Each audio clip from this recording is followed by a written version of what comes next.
Welcome aboard. You're listening to Flight Plan Quick Consults, your go-to podcast for veterinary insights that are fast, focused, and designed to elevate your practice. I'm your host, Brenda Tassava Medina from Encore Veterinary Consulting.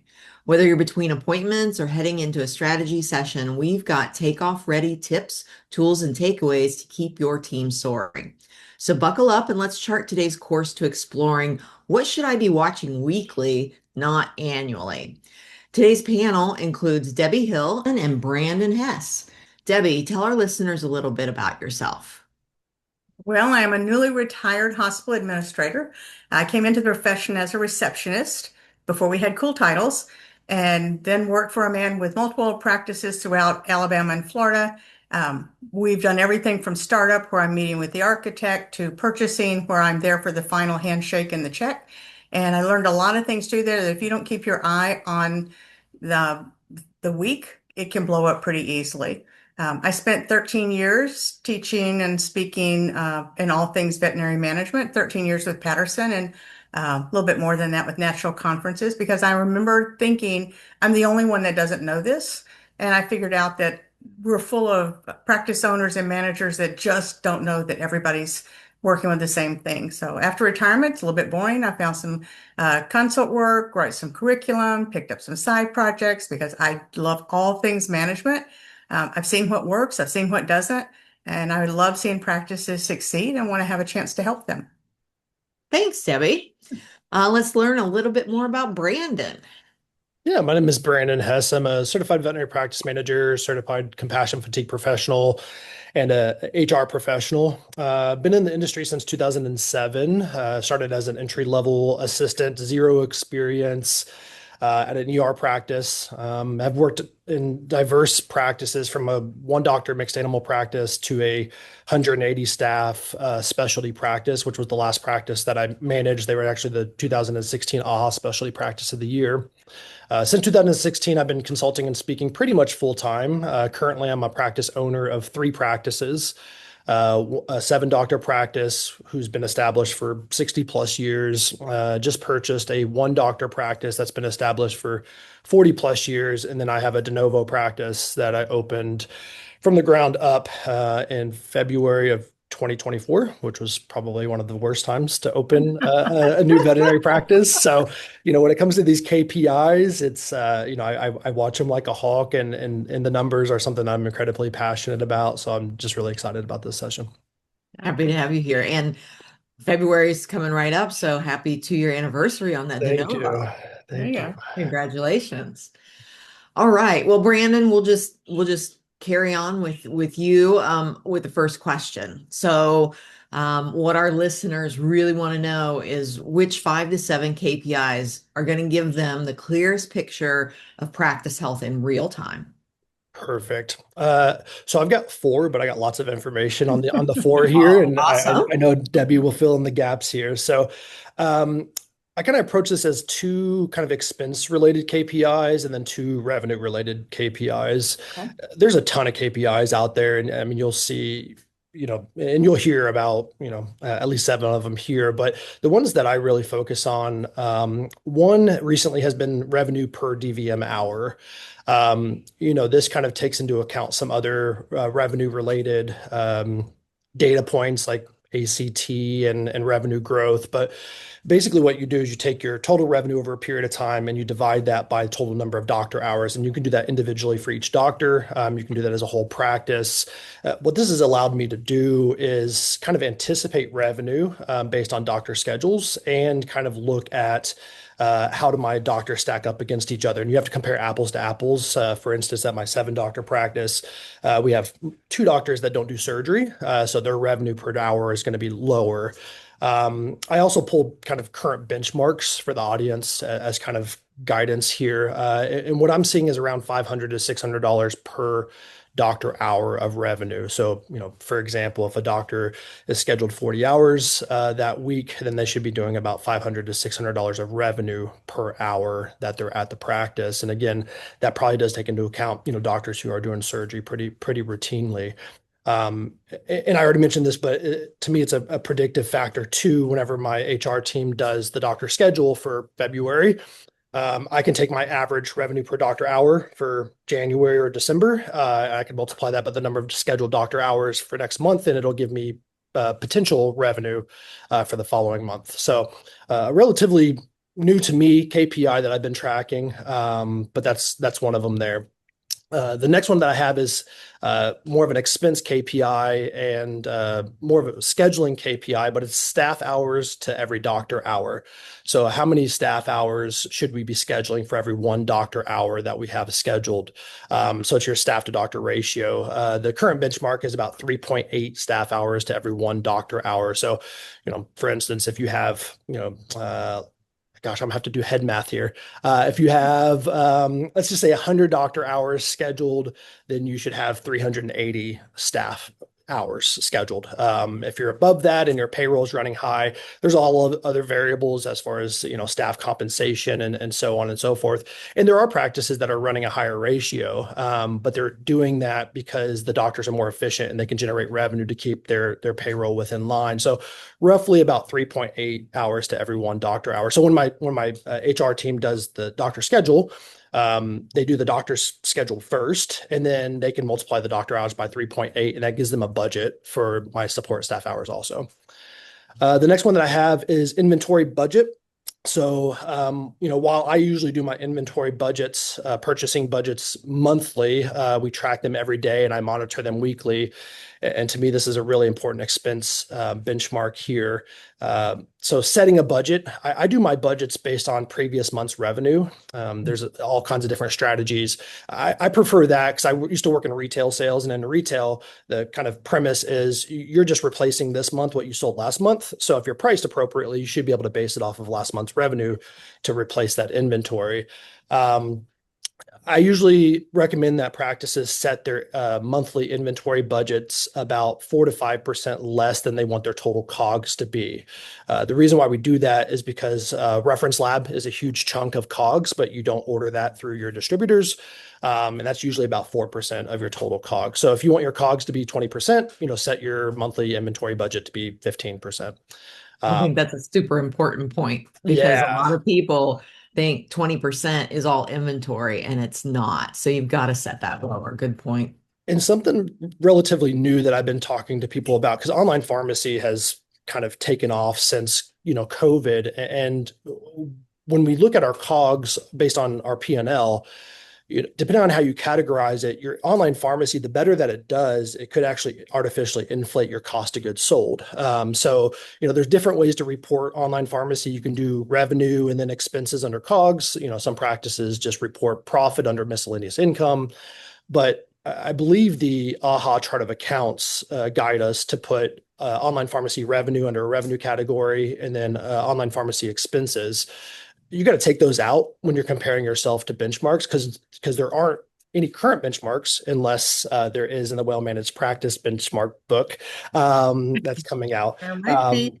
that accounts for online pharmacy under COGS. So, the historical 20% number that never included online pharmacy under revenue or expenses. And when you look at those benchmark study books, so just kind of bits and pieces there. A note for you is the updated version of the VMG AHA chart of accounts came out on January 30th. Oh, cool. And it includes a separate line item for your online pharmacy. So they had a committee that included vet partner members, and they really spent the last year looking at everything, and they found that was a missing factor, as you mentioned. So now it's available. So check out the new chart of accounts when you can. Awesome. That's good to know. I was wondering when that was going to start showing up on benchmark studies and recommendations. So that's inventory budget. And again, I kind of keep a close eye on that. And there's all kinds of strategies behind, managing your inventory budget. But a budget in general is important. That's one thing I hear practices say is I don't use a budget because I know what I need to order. Well, if that strategy worked, our COGS wouldn't be high, right? So let's the way I usually tell people is, having an inventory budget is kind of like counting your calories when you want to lose weight. You shouldn't eat that donut, but you need to know how much that's going to take out of your budget. So, And then the last one that I have is percentage of new clients as a percentage of total invoices. So this is a KPI that I'm seeing pop up, especially as new clients have gone down for most practices nationwide over the last year or two with the economy changing and whether we're in a recession or not is up for debate. But so when you take your new client numbers, you divide that into your total invoices for that same period of time, and the current benchmark is about 7 to 8%. One of my practices was running about 4% the last 12 months. So we pumped some more money into Google Ads and started marketing a little bit more heavily. Um, uh, but I mean, you'll hear people say, and I agree with this, that retaining your current clients is just as important as attracting new clients. So that's not one that I really die on my sword on. But those are the four that I have. Awesome. Thank you so much. Debbie, you round out our seven? Yeah, some of mine are the same with a little bit of diversity. I also agree with that staff number by revenue. And it's amazing to me that, the doctor goes on vacation and nobody changes the staff schedule. And so you're still running a full staff schedule for three doctors when there's, well, one and a half because the other half has to have, leave at 4 for this or that. I'm thinking, okay, I can tell you where your money's at. Uh, but I would say when I thought through this, and I do have a list because I am a list person, but my number one most important one is average daily revenue. It's amazing to me when I look, and I left when I retired like a whole folder of years backwards every month and how much each practice brought in every day, strictly revenue. Because if you're low on Wednesday, I get it. Sometimes it rains, something's a little off. But if you're low every Wednesday, then I want to find out what's happening on Wednesday. Is the doctor less efficient? Is the staff not supporting that doctor? Which is actually what I found to be the case more than once. So I find that one huge. And not just because, oh, revenue's the issue. No, there's an operational dynamic in there that somewhere has skewed that number. And I've seen that over and over. I like an appointment fill rate. It's kind of the same premise as the average daily revenue. Um, just complaining about too much blank space in the schedule is making me crazy. Like everywhere I've gone, it's like, oh, we have so much white space. Do you know how much white space it is? Do you know why? Like, who is it that's not filling the white space for you? Or do you have a block off for everybody that sneezes? And I've seen both of those be the thing. But I like to see that appointment fill rate on a weekly basis because if I'm looking at the end of the month or the end of the year, I can't fix that. So I'll talk a little bit later about a strategy with that. But I too like to see my cost of goods weekly. It doesn't take long for somebody to get excited about the prospect of needing 10 extra boxes of syringes, even though there are 15 boxes of syringes throughout the practice and we order every week. And sometimes there's a plus. I want to prepare for bulk ordering, then I need to know where are we running on that and how am I going to spread it out. Like Brandon, I shoot for that 20%, knocking down for my lab expenses because, you need the lab to produce the revenue, but it shouldn't really suck up what we call an inventory number. Um, I like income by hour. I want to know, are we overstaffed? Are we understaffed? Are we right staffed? Like, do we just have a pair that doesn't seem to work well together? And yet we continue to give them that because they have a set schedule and, heaven help you if you change Hannah's set schedule, the whole world will end. It's like, but Hannah is not in the least bit productive with Dr. B. And yet we So when continue. you look at that one, Debbie, are you looking at revenue per staff hour or revenue per appointment hour? Practice, just the whole practice income Okay. by hour. We're Okay. open 372 hours last month divided by it's a very straightforward number. Good question. I haven't told you how to get any of these numbers. And it seems really simplistic, but I've been tracking that one for years. And I can tell when all of a sudden we dip $10 off for the month, I'm thinking, okay, $10 doesn't make me crazy. But then if I see it's 20 and 30, I thought I should have been looking every week because it doesn't take long to find out that we've stopped booking. Sometimes I don't realize that, one of the groomers only works 2 days a week now because of, whatever reason. And if the groomer doesn't come in, then there's also no shots. And I mean, it expands. Um, I also like to see our no-shows per week. I know a lot of people got bent out of shape when COVID lightened up on no-shows, but I've kind of kept an angle on that because that's money. I have a second KPI that I look at by the month that says this many no-shows equals how much money. But that's more of a a soft answer because I'm wanting to know why are they no showing. And so I'm a big proponent of being able to listen into calls and just see who's offering the appointment and who's not. Um, do our regular clients feel like they were loved? So I want to see how many do we have this week? Do we have more when somebody's not on vacation? And all of a sudden I figure out who it is that's diverting the work. So I like that one. And then I want to keep this one I know is not necessarily a financial number, but I like to keep a pretty close eye on the client complaints and the reviews. It's amazing to me. You'll kind of be sitting there here a week where there's like 3 and 4 notes where some client that's upset wants the manager to call. And, once in a while, I don't generally put myself in the middle of that until I hear 2 or 3 or 4, and I'm thinking we're doing something wrong. The money's not going to come in if we can't make people feel like we care about them. So I like to keep a finger on that. We used to keep a complaint book in the early days. I always just thought that was hysterical. My boss thought we needed this notebook and we would write down every time somebody complained. And I said, do you really think that the staff is going to write down the client was mad because I was rude? No, this is fine. I'm like, it's not fine. That's the craziest thing I ever heard. But I do want to keep up it. What's our wait time? Are we connecting with clients? Brenda knows because I've touted this for some months now. I truly believe wherever our economy hits right now, 2026, it's going to come down to how we connect with our clients. Do we feel like we care about them? They've got money. Like, don't kid yourself. Our clients have money, whether they spend it on you or their new jet ski or putting in a, new lawn. Who are we promoting? I'm not about their lawn. I'm for their pet. So I think that keeping an eye on how we're doing with the client service makes a difference. Perfect. Perfect. Okay. How do our listeners use data to make decisions faster without drawing in reports, Debbie? I go back to that annual daily review because that's my favorite. I find out that slow Wednesday is a pattern.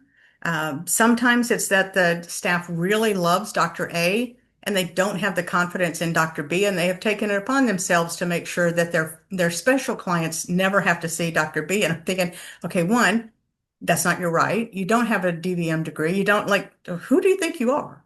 But I've seen that hit over and over and over. And it's always Wednesday. I'm like, well, then put that doctor on Thursday and put a strong doctor on Wednesday until we balance that out. But if you don't look weekly, you're going to get to the end of the month, like Brandon's saying, you're looking at the whole budget thinking, oh, where was the tweak? Well, the tweak was in that second and that third and that fourth Wednesday. So I think that's huge. I have seen often that the team does not support a certain DVM. If the DVM is inefficient, then that's a time for me to step in and talk. Somehow knowing management has seen the shift is enough to put them back in line. And sometimes it's that some staff member is not supporting the doctor, and that demands a quick conversation with that technician or CSR. They just don't have the right to divert. Actually, have a policy. You can't divert income, right? And that's where that diverting income comes from. Thank you, Debbie. Not Brandon, doing all what about you? 7. Save a little something after Brandon talks again. So, the two things that I wrote down as far as kind of keeping an eye on things and pivoting. One thing that I do is I tend to look for trends. I don't like to pivot too fast. Constantly make changes because it could be a one-off thing. So for instance, one thing that I've been tracking and the other point that I have is just engaging with the team and asking them questions to better understand from their perspective why things are happening. So as an example, multiple days a week, we have a dedicated column to tech appointments. We have staff scheduled for that. Since mid last year, we're barely half full on our tech days, but we have staff. So our payroll and revenue is getting a little out of whack. By engaging with the team and just asking them questions, primarily the CSRs in this example, and I'll do this kind of during the day when I start seeing things happen. Mid last year, I changed a recommendation of how we do our vaccines and how we do our tech vaccines. And I encourage my CSRs to schedule those appointments with doctors to maintain a VCPR, veterinary client patient relationship, because those clients, if they get tech vaccines, at some point they're going to call to get a refill, and we can't refill because they haven't seen the doctor in the last 12 months. So I was encouraging my CSRs to schedule more vaccine appointments with my doctors, which decreased my tech appointments because historically we had done a lot more tech vaccines. So my staff saw the value in it. My clients saw the value in it. So just by having conversation, I was able to kind of figure out what was going on there, and I was able to adjust our number of tech days down to kind of help with payroll, but also help with revenue. So um, that would be my example. Okay, good. Debbie, you said something earlier that reminded me of a platform that I have reviewed, and I really love one very specific component of it, which is CheckVet's platform. They have a daily huddle, and when we think about not having to run reports, they've put together this really cool just snapshot of a lot of metrics from the day before and today so that the team can kind of huddle up and say, all right, we've got this much open space, the white space you were speaking of. This number of clients yesterday left without a forward booked appointment. So it really pulls in the opportunities into a quick snapshot, and it gives the team an opportunity to pivot and take action immediately as they start their day. So I think things like that are very valuable to our industry and to our practices in terms of making that daily pivot. Well, and I was saying you mentioned forward booking, and that's kind of my go-to in that appointment fill rate. I'm thinking, well, how many of these people were forward booked? Because if we saw them last year and we've retained them and they love Dr. C so much, where are they? It's like, oh, well, that doesn't really work. And I honestly, I know the two of you believe that everybody forward books because that's what I think. Like, why wouldn't you? My optometrist now, like I leave and I'll get a text 30 minutes later saying, you're seeing Dr. Barton at 4 o'clock on April 3rd. Okay. Right. And I still hear people say our staff really can't forward book. And I'm thinking, you're just leaving the blank space and the blank money on the table. It's amazing to me. I heard, I think it's Eric Garcia say something at VMX last month. It's like, why do we not allow our clients the conveniences that we want ourselves? And I thought, that's me. Don't make me have to go home and remember to call you because it's probably not happening. Like sometime I'll think about it 2 in the morning and then I can't talk to you because you won't even have any online scheduling for me. So that doesn't work. We need to make those conveniences with the forward booking. We need to find out when I listen to a few of those calls, are they being encouraged to come in? Do I have somebody that's giving some kind of odd lay advice on the phone? Just give them chicken and rice and watch them a couple of days. You don't want to be the receptionist I've come up to behind that. I mean, I love her and she's smart now. But I'm thinking, you don't know. You don't know what that dog's gotten into. And listening to those calls is eye-opening because it may be somebody that's really friendly and you think they're doing great. And why are your numbers off? And it all comes back to a conversation with that really friendly girl who's trying to help the client save money.